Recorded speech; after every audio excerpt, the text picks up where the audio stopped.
Olá, amigos. Salve Maria. Salve Maria. Com essa palestra eu tenho a intenção de poder dar um parâmetro, uma visão panorâmica do que é a história do Brasil e Portugal e mostrar como a história de Portugal, a história do Brasil, é a história do catolicismo nos domínios do Império Português. E o nosso papel dentro dessa tradição e a tradição da qual somos herdeiros. Cada um de nós somos herdeiros de uma grande nação, com grandes feitos, que muitas vezes não temos consciência. E eu quero dar uma pequena introdução panorâmica, passando aí por 800 anos, em coisa de 1 hora, e que vocês possam aprender alguma coisa nesse sentido.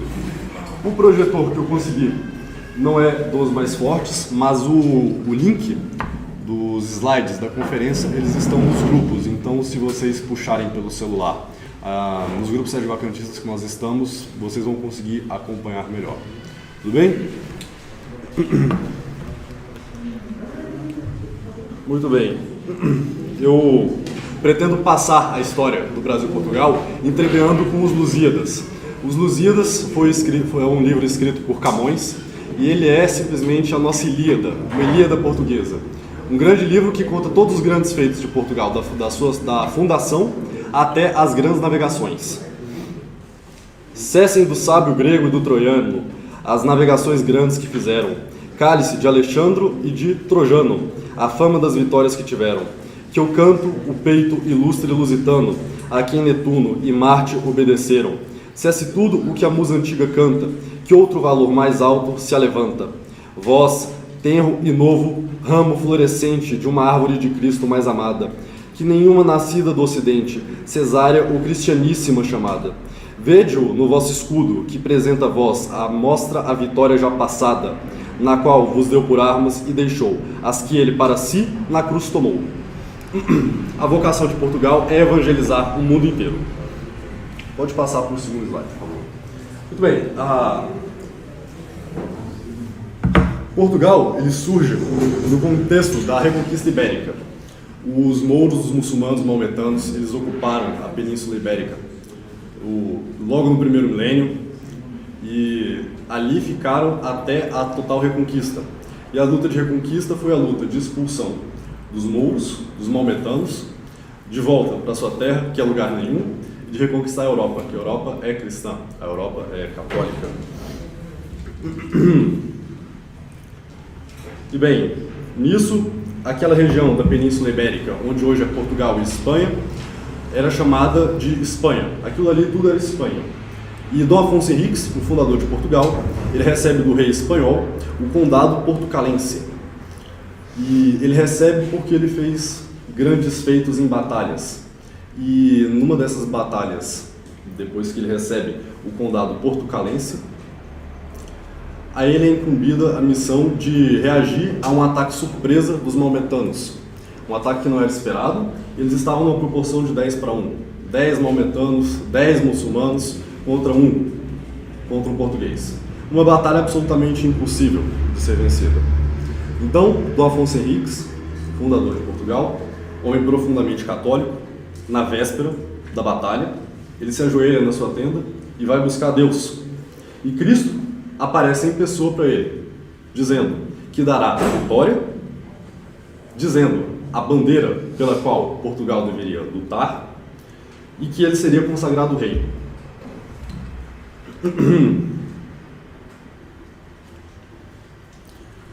E aí, quero ler para vocês o pedaço dos Lusíadas.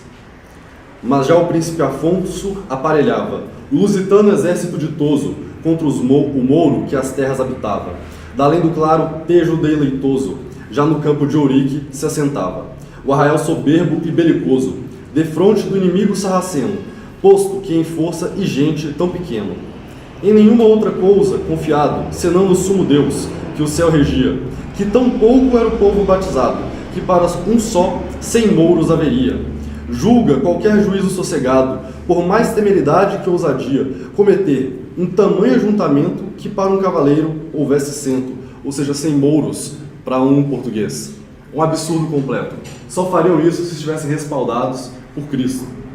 5 reis mouros são os inimigos, dos quais o principal, Ismar se chama. todos experimentados nos perigos da guerra, onde se alcança a ilustre fama. Seguem guerreiras damas seus amigos, imitando a formosa e forte dama, de quem tanto os troianos se ajudaram, e as que o Termodonte já gostaram. A matutina luz serena e fria, as estrelas do polo já apartava, quando na cruz, o filho de Maria, amostrando-se a Afonso, o animava. Ele, adorando quem lhe aparecia, na fé, todo inflamado, assim gritava: aos infiéis, Senhor, aos infiéis, e não a mim, que creio que podeis.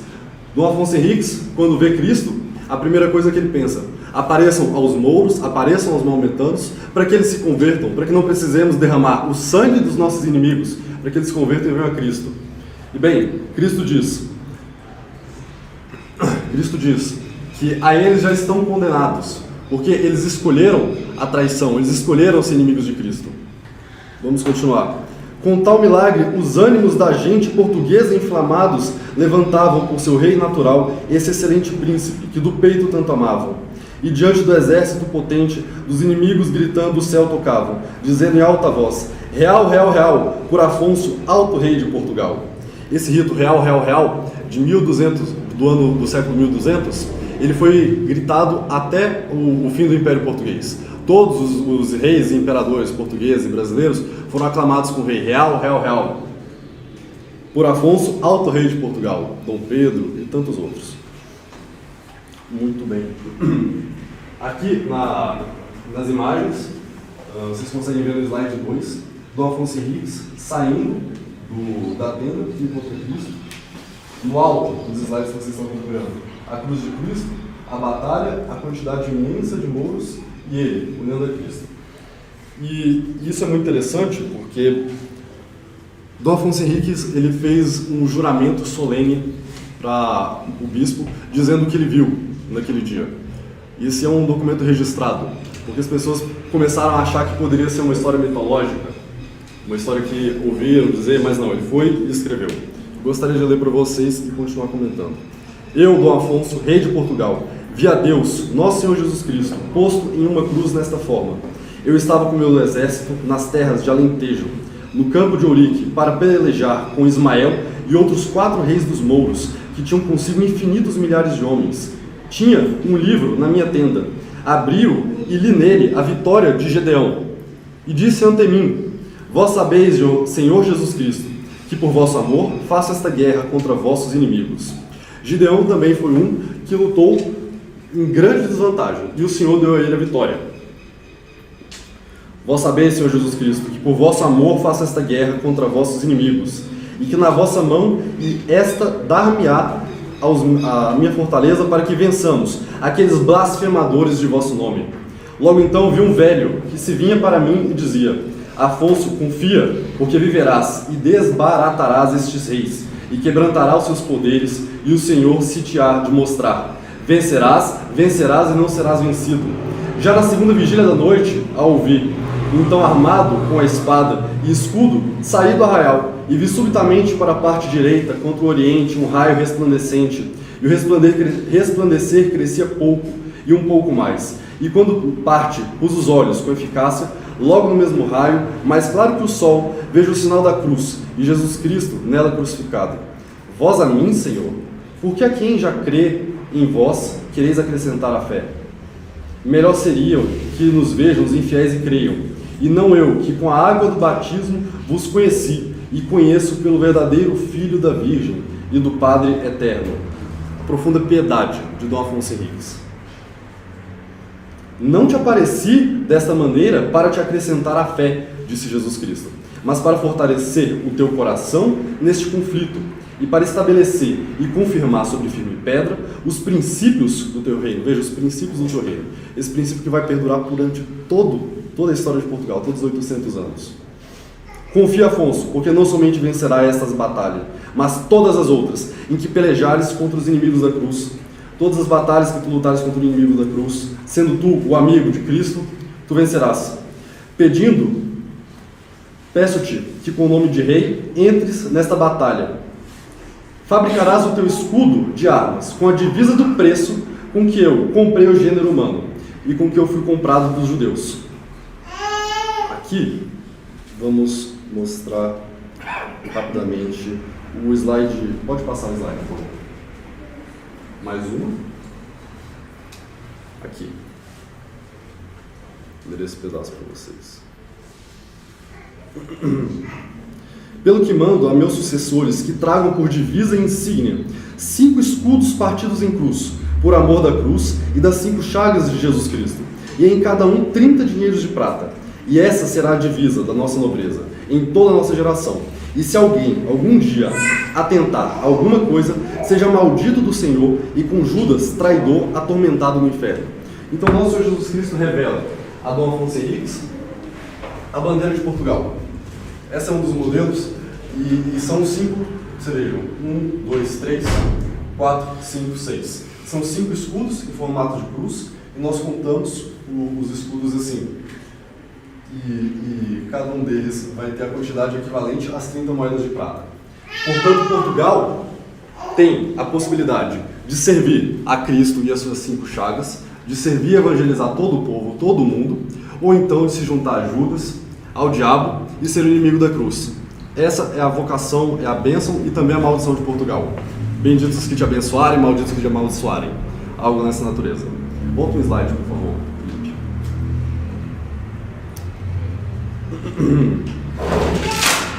Não se apartará deles a tua descendência, nem de ti alguma hora minha misericórdia, porque por eles tenho aparelhado para mim grande sementeira, porque os escolhi por meus semeadores para terras muito apartadas e remotas. Eu vou reler esse pedaço. Porque por eles, para os seus descendentes, tenho aparelhado para mim grande sementeira, porque os escolhi por meus semeadores para terras muito apartadas e muito remotas. Então Jesus Cristo, 300, 400 anos, dizendo o que Portugal faria em todo o mundo. Quantas nações evangelizaria? Aqui nesse pedaço já está o nosso Brasil, que foi descoberto pelos portugueses.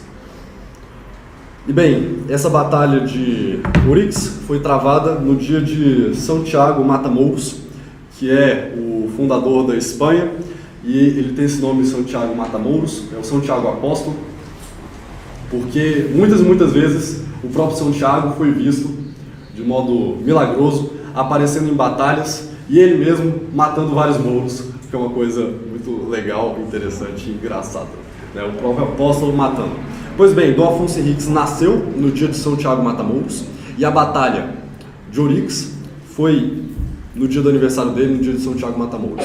Milagrosamente, ele vence a batalha contra todas as possibilidades, é aclamado rei e funda a grande nação portuguesa. Pode passar, por favor. Mais um? Alguma dúvida até o momento? Mateus, a maldição que estudou ser contra os inimigos do reino que ele fundou, seria no sentido de acabar com a monarquia portuguesa?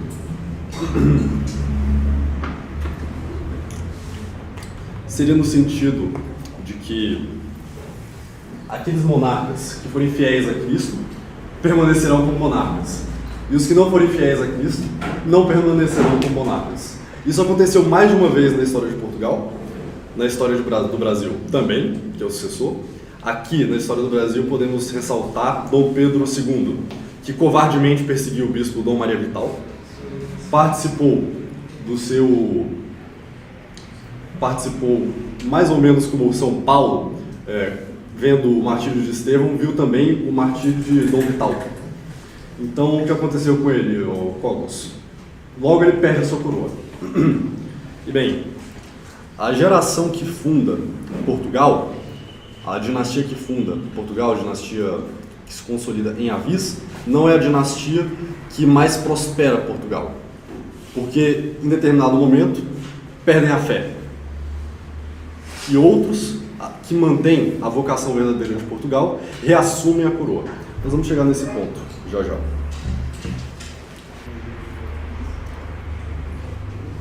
Muito bem. Portugal, como eu havia dito, ele surge no contexto da Reconquista Ibérica, e naquela região tudo era Espanha. Dom Afonso Henriques afirma o seu ducado portucalense, mas a independência de Portugal e o reconhecimento das nações de sua soberania virá alguns anos mais tarde, já com o filho, neto de Dom Afonso Henriques, E, bem, o rei à época era João I e o general dele era São Nuno, ou seja, o general da Batalha de Independência de Portugal é um santo canonizado. E o rei Dom João I, ele casa a sua filha, São Nuno, ele casa a sua filha com o filho bastardo do rei João I. Nessa batalha de Aljubarrota, que é a batalha de independência de Portugal contra o Império Espanhol, novamente, Dom João I clama a Cristo, clama a Nossa Senhora que possa vencer. Outras imagens dele aqui também. Aqui São Nuno, ele clama e Dom João I promete que se ele vencer, ele construirá uma capela para Nossa Senhora e São Nuno também. Eles também vencem a batalha de modo milagroso, porque em quase todas as batalhas Portugal estava em desvantagem, raríssimas as vezes que eles tinham uma maioria numérica. Vence a batalha mesmo em desvantagem. Pode passar, por gentileza. E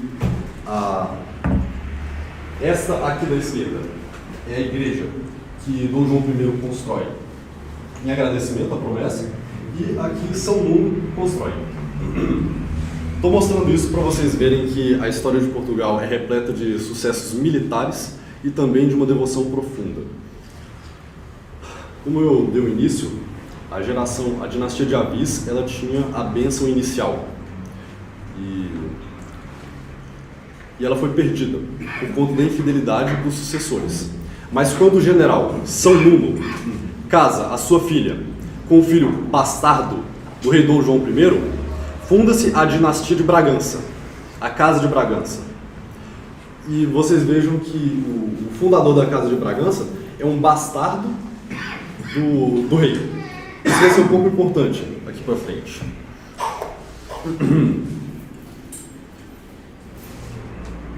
Bem, Portugal expulsa os portugueses, eles expulsam todos os maometanos de Portugal, eles consolidam e não há mais batalhas a travar no continente, não há mais inimigos contra quem lutar na Europa. Então o que fazer?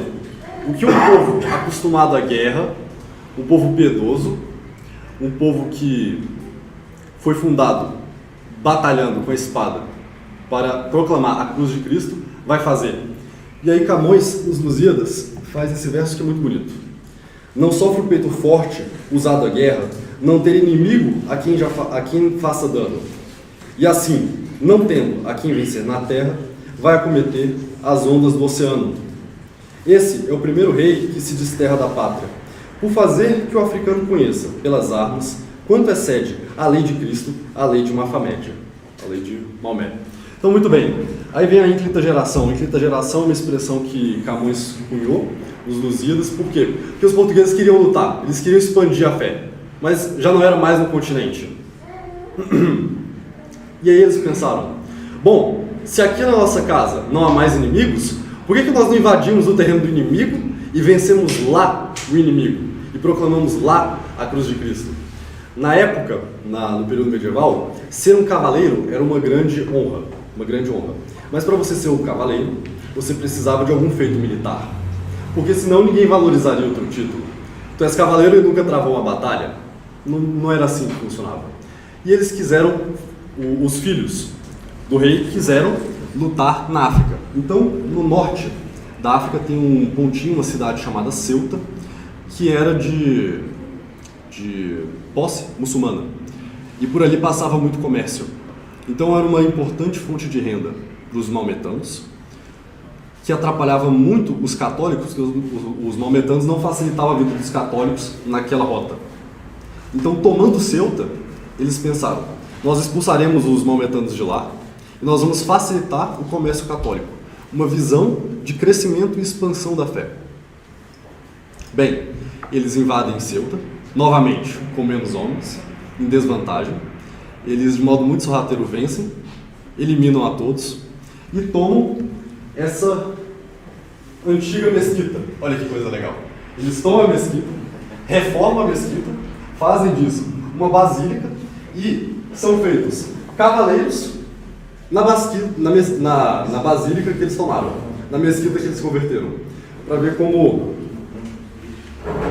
é forte o ímpeto de cristianizar todo mundo. Pode passar.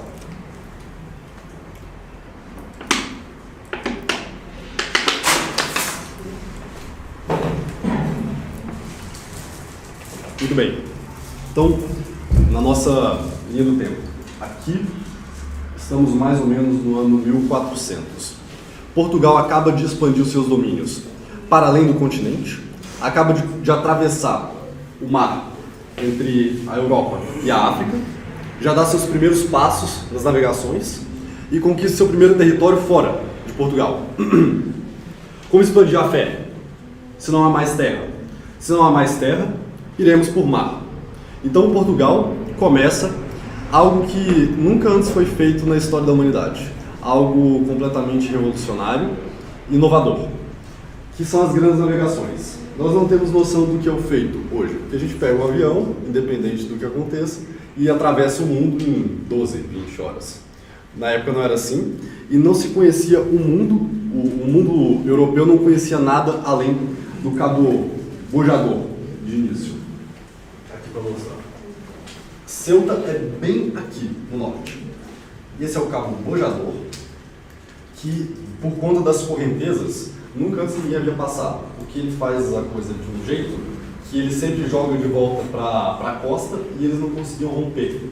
Então Portugal ele foi a primeira nação que criou os grandes instrumentos de navegação, o astrolábio, a conseguir navegar por estrelas, saber os pontos cardeais sem um parâmetro físico, porque enquanto você está costeando, está navegando, olhando para a costa, é muito fácil saber para onde você está indo. Mas no momento que você perde a referência da costa e tudo é mar, você tem que olhar para o céu, tem que olhar para as estrelas. E é um feito gigantesco. Muito bem. E nessa travessia do Bojador, sempre a fé católica. Dizia-se que não saía uma única nau, um único barco de Portugal que não tivesse um padre. Bem, nessa travessia do Bojador, o rei da época, bem, ele incumbe um dos infantes da corte de fazer essa travessia. E ele vai uma vez e não consegue. Ele vai duas vezes e não consegue. E ele diz, pela cruz de Cristo, tu irás, porque precisamos expandir a fé católica. E pela terceira vez ele vai e aí ele consegue. É impressionante mesmo. Aqui uns trechinhos do museu para a gente aproveitar. Vós portugueses, outros quanto fortes, que o fraco poder vosso não pesais. Vós, que à custa de vossas várias mortes, além da vida eterna dilatais. Assim do céu deitadas são as sortes, que vós, por muito poucos que sejais, muito façais na santa cristandade, que tanto, ó Cristo, exaltas a humildade. Fernando Pessoa, o poeta, também diz o seguinte: valeu a pena? Tudo vale a pena, se a alma não é pequena. Quem quer passar além do bojador, tem que passar além da dor. Deus ao mar, o perigo e o abismo deu. Tem bastante coisa para falar a respeito disso. O Cabo Bojador ele é aqui em cima, o Cabo da Boa Esperança é aqui embaixo, e aí consegue-se o acesso às Índias, do lado de lá. E acho que por hora é isso. Pode passar um slide, por favor. Aí algumas histórias bem curiosas sobre a evangelização dos portugueses. Os portugueses eles cristianizaram o Congo. E esse aqui é o rei congolês.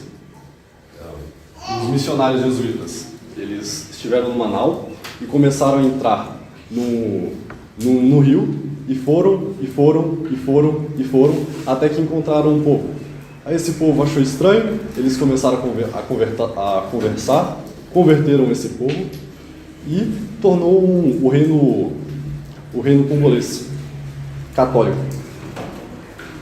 Um dos reis de Portugal ele diz: o rei do Congo é meu irmão em armas. Que é uma coisa muito bonita de pensar que não havia preconceito entre portugueses e negros e coisas dessa natureza. Bem, Portugal foi a nação que mais deu mártires à fé católica desde o Império Romano. Porque Portugal evangelizou basicamente boa parte do mundo desconhecido da época. Na Ásia, Japão, Vietnã, China, Coreia do Sul de certa forma, Congo, Algarves, Brasil, evidentemente. São muitos os santos e os mártires. Aqui são alguns mártires em Nagasaki, que os japoneses mataram muitos católicos por lá. Os mártires de Nagasaki. Aqui figuras dos jesuítas chegando em terras japonesas. Bem, é isso. E devido a toda a fidelidade do Reino de Portugal, a Igreja Católica, a Santa Sé e o Papa, eles concederam muitas regalias a Portugal, devido a toda essa ajuda. A primeira delas é o padroado. O padroado é uma instituição em que permitia que o rei de Portugal pudesse nomear e ordenar bispos em todos os seus domínios, o que é um poder que somente Portugal e Espanha tinham. Por que era isso? Por que o rei português, ele custeava do próprio bolso todos os padres em que ele tinha missão? Porque a outra vocação era evangelizar o povo. E o Papa permitia que ele organizasse verdadeiras dioceses por onde passassem. É uma coisa bem impressionante. Como os reis portugueses estavam dispostos a usar patrimônio pessoal, a entrar em dívidas e muitas vezes beirar a falência por querer expandir a fé católica. É uma coisa pouco vista em outros países. Como Portugal, não há nada dessa forma. E também tem o Patriarcado de Lisboa. Pode passar aí, Felipe? Cadê o Robert? Bom, o Patriarcado de Lisboa é uma regalia concedida pelo Papa a Portugal, e o Robert, que é o nosso cerimoniário, vai me dar aí uma breve parte. É a participação especial. Participação especial. Bom, o patriarcado, ou patriarca, ele é um dos títulos que a Igreja concede, que o Romano Pontífice concede a certos bispos e arcebispos, certo? O Papa, né, ele é conhecido, um dos títulos do Romano Pontífice, né, além de bispo de Roma, primaz da Itália, servo dos servos de Nosso Senhor Jesus Cristo, é ser o patriarca do Ocidente. Esse título, né, ficou bastante tempo no Anuário Pontifício, tentando fazer o nosso tema, o Concílio Vaticano II. Esse título foi tirado do Anuário Pontifício em 2006, né, um título de Patriarca do Ocidente. E o Pontifício Conselho para a Promoção da Unidade Cristã, que é um dicastério de Roma, ele disse que o título é obsoleto e praticamente inútil, sem sentido insistir na sua manutenção. Então, por conta de um viés ecumênico, eles tiraram, principalmente o ecumenismo com relação aos ortodoxos, né? Eles fizeram tiraram do Anuário Pontifício. Então nós temos também alguns outros patriarcas latinos, né? Os patriarcas orientais são bastante conhecidos, né? Mas nós temos também os patriarcas latinos, que às vezes esquecemos. O patriarca das Índias Ocidentais, que está vago há um certo tempo. O patriarcado latino de Antioquia, que foi terminado em 64, depois do Vaticano II. A mesma coisa o patriarcado latino de Constantinopla. O patriarcado de Veneza, que deu para a igreja diversos sumos pontífices, né, e outros não pontífices, como João XXIII e João Paulo I. O patriarca latino de Jerusalém. O patriarca das Índias Orientais, também sob um domínio português, na diocese de Goa e Damão. E o patriarca de Lisboa, que seria esse privilégio que nós vamos falar aqui um pouquinho, né? Os privilégios do patriarca de Lisboa. Né? A sé primeira das Espanhas era Braga. Né? Braga tem até um rito próprio, o rito bracarense. A partir do momento que a sé de Lisboa ela é elevada a sé patriarcal, O arcebispo de Lisboa fica acima do próprio arcebispo de Braga e é ele que compete à unção do rei de Portugal. Por exemplo, o arcebispo de Lisboa, né, a Sé de Lisboa, a Sé patriarcal, ela é levada a patriarcado em 7 de novembro de 1716 e na bula em Supremo Apostolato Sólio, o Papa Clemente XI, ele faz com que todo o patriarca de Lisboa seja criado cardeal no primeiro conclave. No século XVIII nós tivemos diversas bulas papais dando diversos privilégios ao Papa, ao patriarca de Lisboa.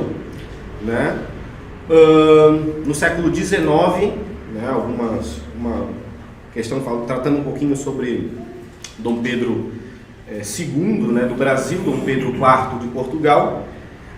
Em 1821 as cortes extinguem a sé patriarcal de Lisboa.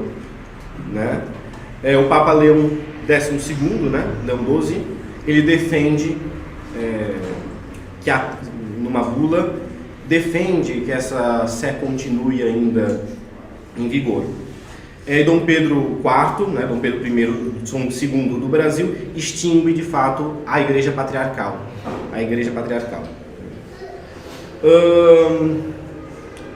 Continua assim o patriarcado, mas por conta do padroado houve de fato uma grande interferência do Estado português nessas questões religiosas, como aconteceu no Brasil.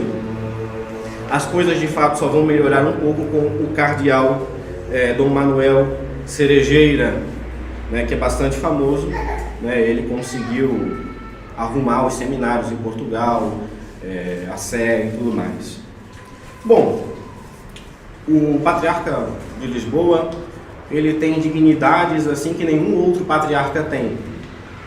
Ele, por exemplo, ele tem o direito, além da nomeação de cardeal, o direito de, mesmo antes de ser cardeal, usar as vestes cardinalícias e usar o galeiro de púrpura antes de ser criado cardeal, isso no seu brasão episcopal. Nos brasões, a tiara papal, depois foi um outro privilégio que foi dado, dele utilizar a tiara papal. Pode passar o slide, depois vai ter que voltar para isso. Então, o brasão do patriarca de Lisboa é esse aqui com a tiara papal, só que no lugar das chaves, a cruz patriarcal. Aqui, ele no brasão ele tem direito a usar a tiara papal, e os patriarcas de Lisboa usavam uma mitra com 3 tiaras, similar ao triregnum do Romano Pontífice, a tiara papal. A ele foi dado também o direito de utilizar a sede gestatória, aquele trono onde o Romano Pontífice é carregado por 12 homens, porém o patriarca de Lisboa é carregado apenas por 8. Os usos dos flabelos pontifícios, pode voltar?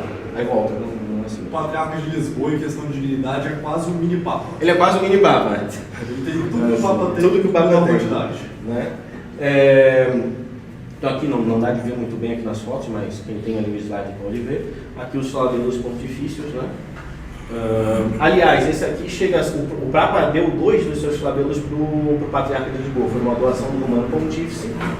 E as penas chegam a ser maiores do que a do próprio Papa depois. Ele é um pouco menor que o do Romano Pontífice, mas as penas, as plumas, ela chega a ser um pouco maior. O uso da falda, que é essa saia que o Romano Pontífice utiliza por baixo da alva, que é carregada, no caso aqui pelos cônegos. O fano do Romano Pontífice, que está aqui, ele está usando aqui a foto do cardeal Cerejeira, que é uma outra dignidade do Pontífice Romano, além do palio episcopal, por ser uma sé arquidiocesana. Direito à guarda de honra, cabide patriarcal, mitrado, e todos esses privilégios foram dados principalmente no século XVIII. Essa pequena explicação, pequena participação especial, nós voltamos agora com o Matheus. E toda essa dignidade é para reforçar o quanto a Igreja Católica entendia a importância de Portugal para a evangelização do mundo, para ressaltar o que há de tão especial no povo português. Aqui, quero ler um trecho da bula em Supremo Apostolato Sólio, do Papa Clemente XI. Ora, como entre os ditos príncipes católicos, o nosso caríssimo filho em Cristo, João, ilustre rei de Portugal e dos Algarves, impelido não menos pelos estímulos de sua exímia piedade do que pela nossa iniciativa, e principalmente citado pelos claríssimos exemplos dos tão beneméritos reis de Portugal, seus antepassados na defesa e propagação da fé ortodoxa, sem a incômodos nem despesas, por mais graves, se poupar com sumo zelo, extremo e quase incrível ardor e liberalidade, enviou como valiosíssimo reforço da armada cristã o auxílio de muitas e tão bem municiadas naus. Na Batalha de Lepanto, que é uma batalha naval das mais importantes da história da cristandade, que mudou o rumo, em que os maometanos foram derrotados no mar, quem enviou as naus para lutar, adivinha quem? Portugueses, porque batalhas e navios é Portugal. Então, devido a tudo isso, Roma decidiu dar o Patriarcado de Lisboa, que é uma honra tremenda para nossos sucessores de tão grande império.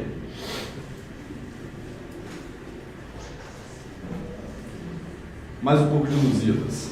A vós, da geração de Luso, digo que tão pequena parte sois no mundo. Não digo ainda no mundo, mas no amigo curral de quem governa o céu rotundo.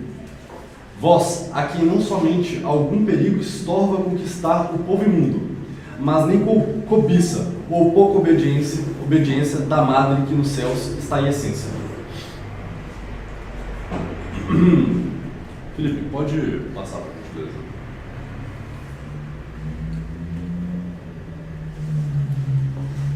Bem, chegamos ao descobrimento do Brasil. Descobrimento do Brasil. Em Portugal continuou-se as ordens templárias.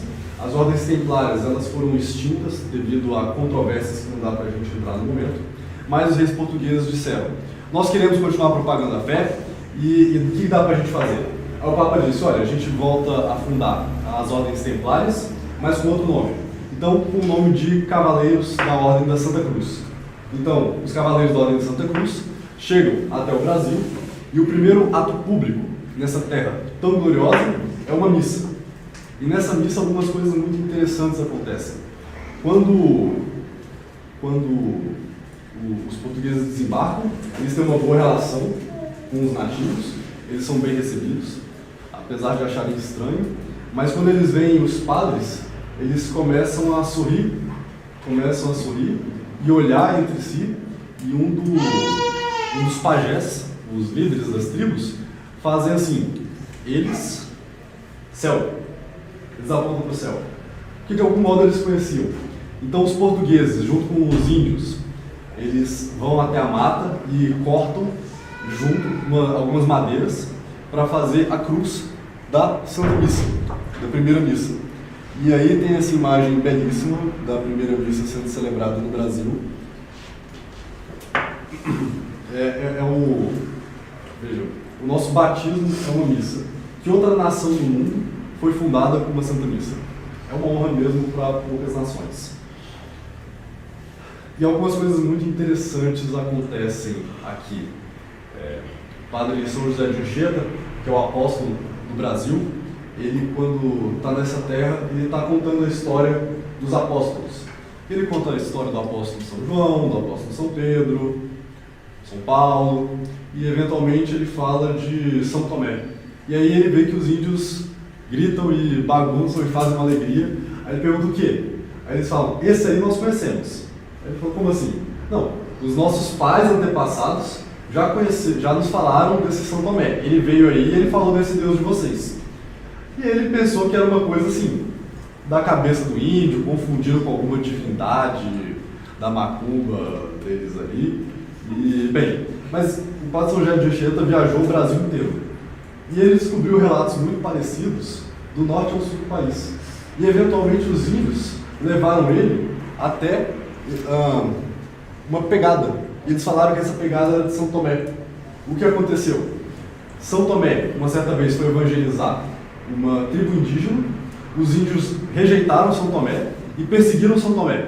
E São Tomé começou a correr dos índios. Nisso, ele pisa na pedra em frente ao rio, o rio se abre e as flechas que atiram contra São Tomé se desviam milagrosamente. Nesse momento, os índios jogam os arcos no chão e se convertem. E ali fica a pegada de São Tomé. Tem uma no Espírito Santo, uma na Bahia e mais alguns locais tem registros arqueológicos que atribuem a São Tomé. E os índios contaram aos padres jesuítas: olha só, quando alguém está doente, a gente leva lá no rio. Aí ele pisa na pegada do São Zumé e fica curado.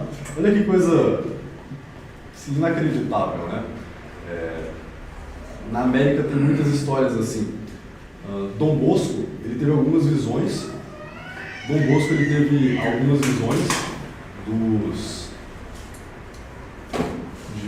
De evangelização aqui nas Américas. E uma das visões que ele teve seria de índios abraçando uma roupa preta. Muito bem, vários anos depois, os missionários dele chegam nas Américas e assim que os índios veem os homens de preto, eles se jogam no chão e se convertem. Porque eles falaram o seguinte: passou aí um tal de São Zumé e disse que quando chegassem os homens de preto, eles trariam para nós o verdadeiro Deus. Então, o catolicismo pré-descobrimento nas Américas é uma coisa muito impressionante mesmo. Pode passar para frente. Bem, eventualmente, por uma questão de sucessão, um dos reis de Portugal, o rei Dom Sebastião, ele se perde, ele desaparece na batalha de Alcácer Quibir, 1560, mais ou menos. E aí, como ele não tinha filhos, o trono passa para o irmão, e o irmão era cardeal. E ele era cardeal, então não tinha filhos. E ele não tinha ninguém para suceder o trono. Nessa controvérsia acontece a União Ibérica, e a Espanha assume o reino de Portugal durante 60 anos. E na restauração do trono de Portugal, quem restaura é a dinastia de Bragança. Lembra que eu falei para vocês? O sucessor do bastardo. O sucessor do bastardo, ele restaura a nação de Portugal. E antes da batalha de restauração de Portugal, ele consagra Portugal a Nossa Senhora da Imaculada Conceição, 400 e poucos anos antes do dogma ser proclamado. E ele diz: se eu vencer essa batalha, nunca mais o rei de Portugal usará a coroa na cabeça, porque a coroa agora é da Imaculada Conceição, Nossa Senhora da Imaculada Conceição. Então, de Dom João IV em diante, nenhum rei usa a coroa, porque a coroa de Portugal é Nossa Senhora.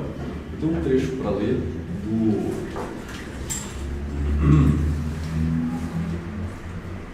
desse juramento também que ele fez. E da mesma maneira prometemos e juramos com o príncipe e estados de confessar e defender sempre, até dar a vida sendo necessário, que a Virgem Maria, Mãe de Deus, foi concebida sem pecado original, esperando com grande confiança que por meio desta Senhora, Deus nos ampare e defenda de nossos inimigos para a glória de Cristo, nosso Deus, exaltação da nossa santa fé católica, conversão das gentes e redução dos hereges. Se alguma pessoa, algum dia, intentar alguma coisa contra essa nossa promessa, queremos que seja lançado fora do reino. E se for rei, o que Deus jamais permita, haja a sua e a nossa maldição, e não se conte entre nossos descendentes todos aqueles que atentarem contra a cruz de Cristo, mantendo assim as promessas do meu antepassado, Dom Afonso Henriques. E essa minha provisão se guarde no cartório da casa de Nossa Senhora da Conceição, da Vila Viçosa e na nossa Torre do Tombo. Bem, devido à infidelidade da Casa de Bragança e outras coisas, a coroa recai sobre a dinastia de Bragança, que consagra a Imaculada Conceição. que é uma história recorrente. Pode passar novamente.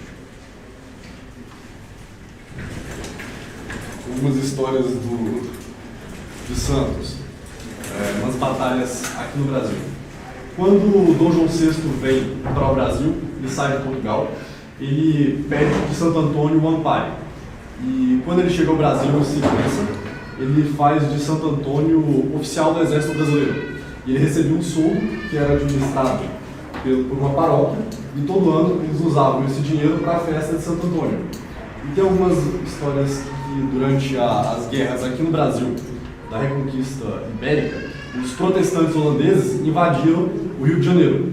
E numa dessas vezes que foram pegos totalmente desprevenidos, os brasileiros recorreram a Santo Antônio e disseram: por favor, façam com que vencemos essa batalha. Eles viram Santo Antônio e venceram a batalha. Tem a Batalha de Guararapes, que é uma das batalhas fundantes da nossa nação, que lutaram juntos brancos, negros, portugueses e indígenas, e diz também que viram Nossa Senhora de Guararapes nessa batalha, novamente contra protestantes holandeses. Sempre Portugal e Brasil têm um aspecto, uma dimensão, não apenas histórico, civilizacional, como também religiosa. Pode passar novamente.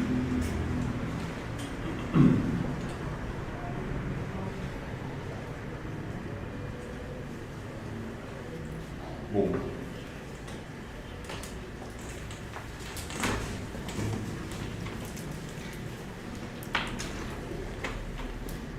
Todos conhecem que Dom Pedro I foi quem fez a independência do Brasil de Portugal, e é um assunto bem complexo e bem denso, mas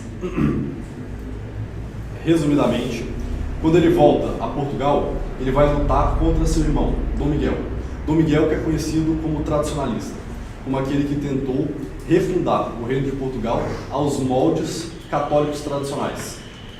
E o Papa Gregório XVI, ele reconhece Dom Miguel, o irmão de Dom Pedro I, como o mais católico de todos os reis que ele tinha na cristandade. E eu digo isso para nós traçarmos um paralelo com o que acontece mais ou menos hoje. Hoje, muitas vezes, nós temos que apoiar pessoas que não são católicas contra planos ainda mais anticatólicos. E o que nós temos que fazer é lutar por uma verdadeira iniciativa católica, que em Portugal havia. Havia essa iniciativa que estava nas mãos de Dom Miguel. Pode passar em diante, por favor. Avançando ainda mais. A princesa Isabel, ela consagra o Brasil a Nossa Senhora novamente e entrega uma coroa a Nossa Senhora Aparecida. Então a coroa de Nossa Senhora Aparecida quem deu foi a princesa Isabel, dizendo o seguinte: eu diante de vós sou uma princesa da terra, e me curvo, pois és a rainha do céu, e te dou tão pobre presente, que é uma coroa, que seria igual à minha. E se eu não me sentar no trono do Brasil, rogo que a senhora se sente nele por mim e governe perpetuamente o Brasil. Novamente reforçando o catolicismo do Brasil e Portugal. E uma coisa muito interessante também é que quando a princesa Isabel liberta os escravos aqui no Brasil, o povo fica tão feliz que resolve fazer uma imagem, uma estátua para a princesa Isabel, chamada de Isabel a Redentora. E ela diz: eu não. Se vocês querem fazer uma estátua, pois que façam de Cristo. E daí que vem o Cristo Redentor. Foi um pedido da princesa Isabel para que não reconhecesse a ela a glória, mas fosse dado tudo a Cristo. Passa em diante, por favor. Já caminhando para a conclusão. São Pio X autoriza e então coroa Nossa Senhora como Rainha do Brasil em 1904.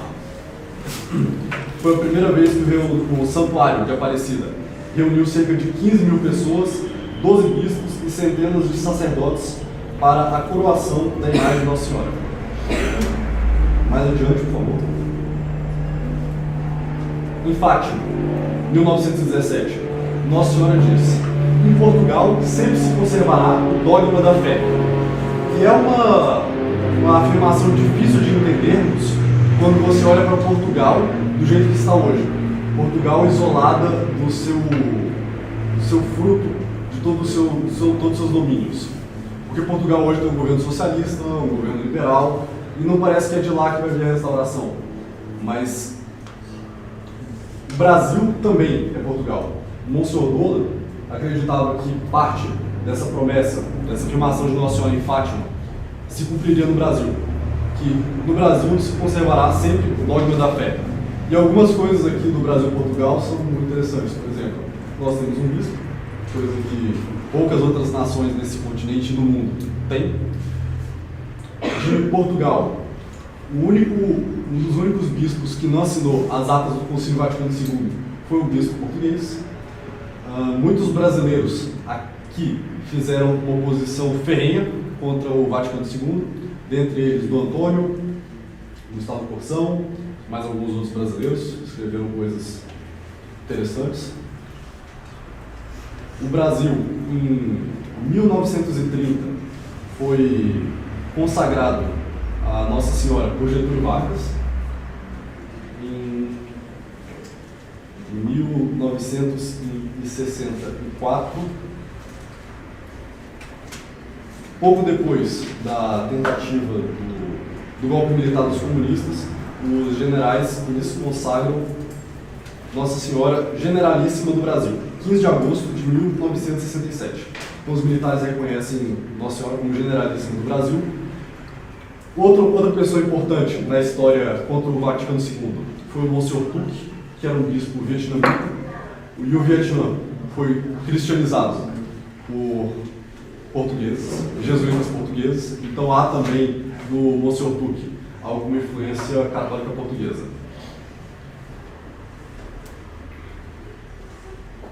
Pode passar adiante, por favor.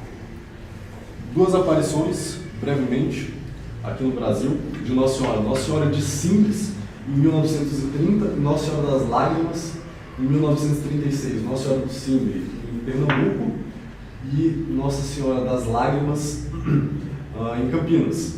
Nossa Senhora de Simples, ela apareceu para crianças, tem uma história muito interessante dela contada no livro, que eu vou disponibilizar depois da conferência, que ela diz basicamente que o Brasil precisa fazer penitência, senão cairá nas garras do comunismo.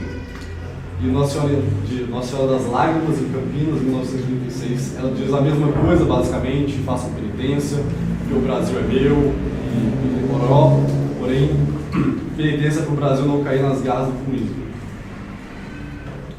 E para concluir, eu gostaria de finalizar com as palavras do professor Orlando Fedeli, que são muito bonitas e resumem bastante isso daqui. Porém, o que dá unidade e inteligibilidade à história de nossas nações hispânicas é esse movimento único, a reconquista, as navegações e as bandeiras. É esse movimento nascido na gesta de Covadonga, sancionada pelo divino crucificado em Ourique, que revela qual é a nossa vocação histórica. Vocação de Espanha e de Portugal. Vocação do Brasil e das antigas colônias espanholas da América. Existir, viver e lutar pela propagação da fé e pela dilatação da cristandade. É só voltando a seguir os estandartes de Covadonga. É só ajoelhando-nos de novo com Dom Afonso Henrique com Dom Afonso e Euriques. É só combatendo a infidelidade e implorando a Deus pela conversão dos infiéis que recuperaremos nossa vocação histórica. É só quando voltarmos até a fé e a esperança dos antigos cruzados missionários que voltaremos a ser o que Deus quer que sejamos. Caso contrário, nada seremos. Só assim voltaremos a ter o infinito na alma, a grandeza no coração, a missão na história e, em consequência, poder e riqueza. Soprem de novo em nossas almas os ventos de Covadonga. Brilhem de novo em nossas madrugadas a cruz e as chagas de Ourique. Singrem de novo nossas almas caravelas, os oceanos da gentilidade. Derrubemos de novo dos tecidos teocários modernos os ídolos mesquinhos e imundos do século XX. Por quê? Para que servirão as belas estrelas se no mar já não existirem as caravelas? Quando a terra se abriu, nasceu a Espanha. Quando o céu se abriu, nasceu Portugal. Quando o mar se abriu, nasceu a América. Quando se abrirão de novo os nossos corações, para que Deus renasça em nossas almas. Quando se abrirão de novo nossas mentes, para que compreendamos o que somos nós brasileiros na história e para que renasça a cristandade. Nesse quinto centenário da América Católica, Roguemos a Deus, que por misericórdia, sopre de novo em nossas pobres almas os ventos históricos de Covadonga, que Ele nos livre do espírito do ecumenismo destruidor de fé, ecumenismo que mata nossa alma cruzada e esteriliza nossa alma missionária, que Ele nos liberte do espírito de orgulho e de inveja do nacionalismo, doutrina fratricida e destruidora da cristandade. Pode lançar? Ótimo.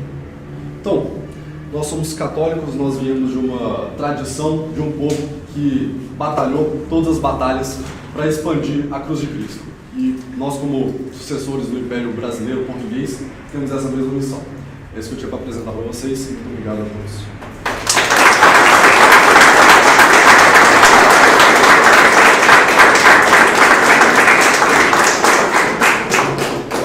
Algumas perguntas, dúvidas. Todo mundo já conhecia toda a história do Brasil aí, já? Da Princesa Isabel, Dom Miguel. Uma dúvida. Você disse que Getúlio Vargas consagrou o Brasil a Nossa Senhora. Uma questão assim religiosa, Vargas era aquele monstro que... Esse tema aí é complicado de comentar. Não, isso é outra história. Mas eu só ressaltei esse fato para mostrar que Princesa Isabel consagrou o Brasil a Nossa Senhora, Vargas, os militares. Em Portugal tiveram várias consagrações. Assim, é uma nação que foi consagrada por todo mundo várias vezes, de diversas formas. Então, Matheus, parabéns aí pela exposição, muito bem esclarecedora. Questão assim do como está distorcida a história, né? Que isso tudo que você colocou aí você não encontra de maneira nenhuma no livro do MEC. Não pode esquecer. Isso daí nem se comenta. Eu queria só a questão assim, e isso que eu vou falar é o que está no livro do MEC hoje, que é ensinado nas escolas. Qualquer escola do Brasil vai ensinar essa linha que é mais... Que o Brasil não vale nada, que o pessoal só queria saber de dinheiro, de mulher, eu digo especificamente da questão do descobrimento. O descobrimento eles colocam lá que o Pedro Álvares Cabral ia procurar pimenta na Índia. Isso, aí se perdeu no meio do caminho, né? Essa é a história oficial. Porque o pessoal gostaria de se jogar no mar, com uma chance de 80% de morrer, de voltar pobre, ou, né, de se lascar inteiro para ir arrumar pimenta na Índia. Claro que não é isso. Claro que não é isso. Outro historiador muito bom, Gustavo Luiz, que vai falar um pouco, é Gustavo Barroso. Quer falar agora ou... E a carta que ele gosta de mim, é a dele que Como é? escreveu que ele tal. Sim, é uma carta verdadeira. Eu tivesse mais uma hora, talvez falasse da carta, mas eu tive que dar uma apressada aqui. E a carta de Pero Vaz de Caminha diz aquilo que eu falei sobre qual foi a reação dos índios ao receber os missionários. É a certidão de nascimento do Brasil, brevemente. A igreja tem algum posicionamento oficial com relação à possível vinda de São Tomé ao Brasil? Não, oficial não, mas são muitos relatos de muitas fontes diversas. Uma coisa importante que eu esqueci de comentar, que é bem importante, apenas duas nações tinham um padroado, Portugal e Espanha. O padroado da Espanha foi extinto por volta de 1890 e o padroado português foi extinto por Paulo VI, 1970, alguma coisa. Ou seja, o último padroado ainda existente no mundo, tecnicamente é português, e isso pode indicar bastante coisa pra gente. Não foi extinto, na verdade. Não foi extinto, esse é o meu Não tá ponto. Não está extinto. Foi essa dúvida? A minha pergunta, você quase respondeu, mas queria mais uma explicação. Dom Pedro I ainda era um católico verdadeiro, porque na época que a gente estudou, né, no caso, a gente aprendeu como um dos maiores heróis do Brasil, né? E hoje a gente vê, ele parece que um traidor. Parece que desandou, né? Parece que desandou, não sei. Não foi bom. Em 30 segundos. Começou bem, aí terminou desastrosamente, quer dizer, não começou bem, começou mais ou menos bem, aí terminou em desastre complexo. Se vocês quiserem depois aqui da conferência, a gente pode conversar sobre isso, que vai ser bem legal, bem legal. Você falou de Monsieur O'Donnell e você falou que ele acredita que tanto que que a herança de Portugal, ela também, de alguma maneira, domina no Brasil.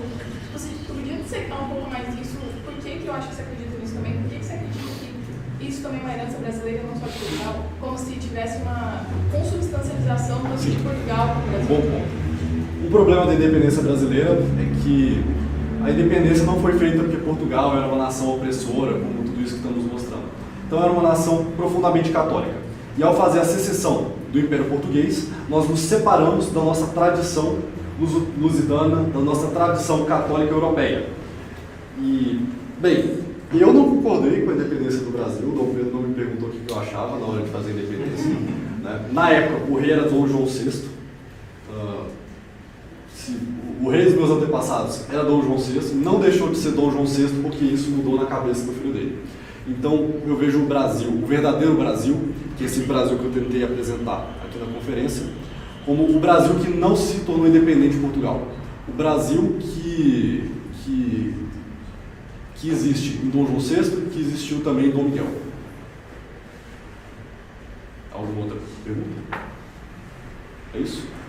Gente, obrigado a todos. Opa!